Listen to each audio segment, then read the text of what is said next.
Bu ukamiz o'qishar ekan, ham o'qib, o'qishdan kelgan payti abitda kelib, abitdan keyin g'ish quyishar ekan. Qaranglar akalar. Ukamizni mehnatiga bittadan lag bo'lsa, ikkilanning 10 tomon qizartirib, kommentariy yozib qo'yinglar. Ukamiz charchab qolsa, abitdan keyin 1000 ta, charchamasa 1,5 mingta quyishar ekan.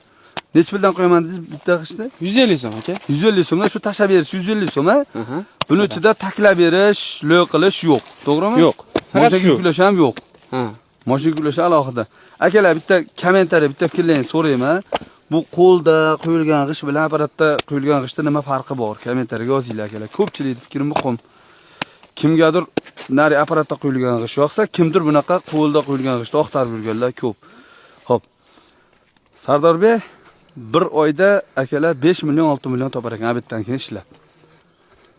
Mana ukamizni ishlariga omad tilaymiz, kuch-quvvat bersin Alloh. Keyin akalar bu g'ishni sotilayotgan akalarimizni telefon raqamini sarlavhaga yozib qo'yaman, olib borib berish dastlabki xizmatlarini ham kelishib olasizlar. To'g'rimi?